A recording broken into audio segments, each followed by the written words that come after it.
Bismillahirrahmanirrahim. Assalamualaikum warahmatullahi wabarakatuh.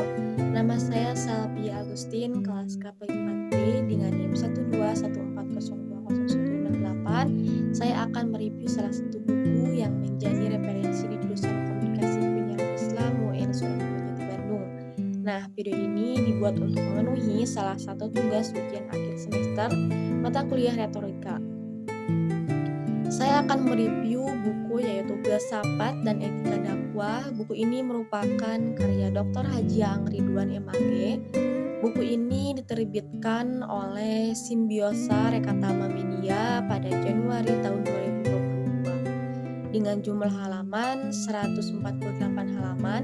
Di buku ini ada 6 bab yang berisi pendahuluan, lalu 4 bab terkait isi bukunya, kemudian penutup. Nah, sebelum ke review, kita akan membahas tentang penulisnya terlebih dahulu. Oke, penulis buku Filsafat dan Etika Dakwah ini adalah dosen sekaligus kajur KPI UIN Sunan Gunung Jati Bandung saat ini, yaitu Dr. Haji Ang Ridwan MAG yang lahir di Garut, tepatnya di Kecamatan Cisurupan. Beliau menyelesaikan S1 sampai S3-nya di UIN Sunan Gunung Jati Bandung. Beliau merupakan sosok yang ahli dalam berdakwah baik lisan maupun tulisan. Selain itu, sejak 2007 sudah diangkat sebagai dosen Fakultas Dakwah hingga saat ini merangkap menjadi kajur KPI UIN Sunan Gunung Jati Bandung. Hadirnya buku ini merupakan wujud cita-cita beliau untuk ikut serta memberikan kontribusi bagi pengembangan dakwah baik dalam ranah teoritis dan praktik. Oke, kita sekarang masuk ke review. Jika kita berbicara tentang filsafat dan etika, dua hal ini merupakan hal yang penting bagi seorang dai agar lebih mudah dalam memahami tantangan-tantangan dakwah yang dihadapi di era ini, yang mana masyarakat tidak lagi bisa didekati dengan metode yang itu-itu saja. Maka berfilsafat merupakan salah satu cara yang tepat dalam memperluas pandangan terhadap persoalan yang dihadapi. Yang dalam realitanya problematika yang terjadi sangat heterogen, sehingga metode yang digunakan juga harus lebih bervariatif dan menyesuaikan dengan perkembangan zaman. Kemudian beretika menjadi pedoman dalam menghadapi beragam situasi kultural serta nilai etis dan norma yang dianut masyarakat. Nah, buku Filsafat dan Etika Dakwah ini memaparkan beberapa konsep dasar filsafat yang menjadi pengertian umum, sejarah, cabang kajian dan analisis teks dengan filsafat yang dibahas pada bab pertama. Kemudian membahas konsep etika di bab kedua, dilanjut dengan konsep dakwah, dan terakhir membahas tentang relevansi filsafat dan etika dalam berdakwah. Buku ini merupakan buku yang sering dijadikan referensi atau acuan oleh mahasiswa KPI UIN Sunan Gunung Jati Bandung pada praktisi dakwah serta pihak-pihak yang terkait dalam bidang dakwah. Kita bicara tentang isi dari buku ini. Buku ini dimulai dengan pertanyaan tentang apakah alasan seorang dai harus mempelajari filsafat dan etika, sedangkan terdapat ulama yang menyebutkan bahwa filsafat itu hanyalah sebuah kerancuan berpikir. Jadi dalam buku ini dijelaskan bahwa etika merupakan sebuah cabang ilmu dari filsafat yang perlu untuk dipelajari. Maka sebelum mempelajari cabang ilmunya, seorang dai perlu memahami konsep dasar dari filsafat itu sendiri. Belajar filsafat diperlukan agar bisa memahami teks-teks keagamaan secara lebih baik sesuai dengan problematika yang dihadapi.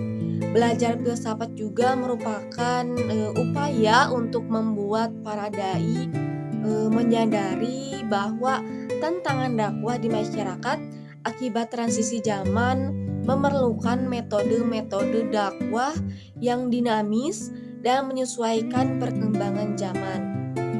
Kemudian masuk ke bab kedua tentang konsep dasar filsafat.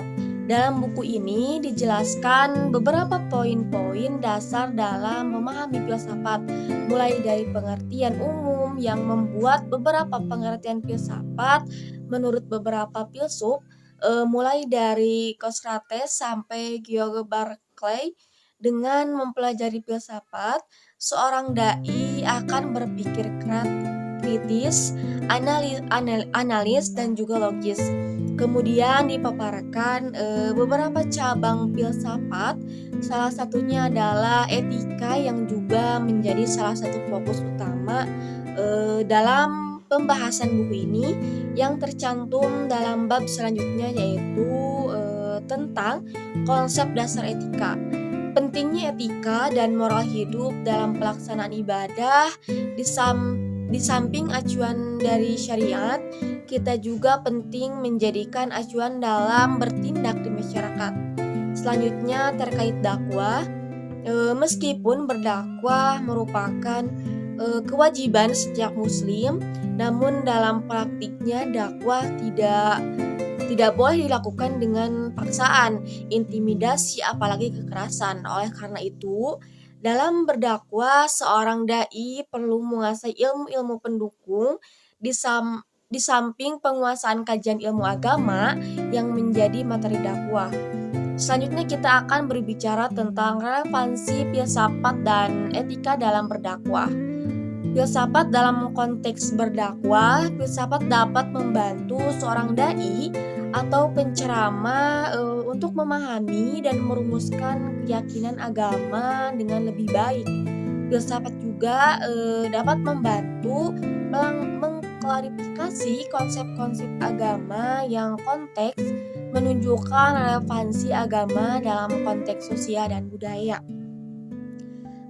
Serta memahami argumen-argumen rasional yang mendasari keyakinan agama.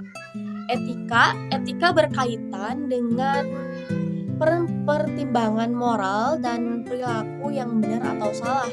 Dalam berdakwah, etika menjadi penting karena berdakwah melibatkan interaksi dengan orang lain dan upaya untuk mempengaruhi pandangan dan perilaku mereka. Etika berdakwah melibatkan pertimbangan tentang cara berkomunikasi yang efektif, menghormati kebebasan beragama dan kebebasan berpikir orang lain, serta menjaga integrasi dan kejujuran dalam menyampaikan pesan. Sekian, mohon maaf bila ada kesalahan. Terima kasih. Wassalamualaikum warahmatullahi wabarakatuh.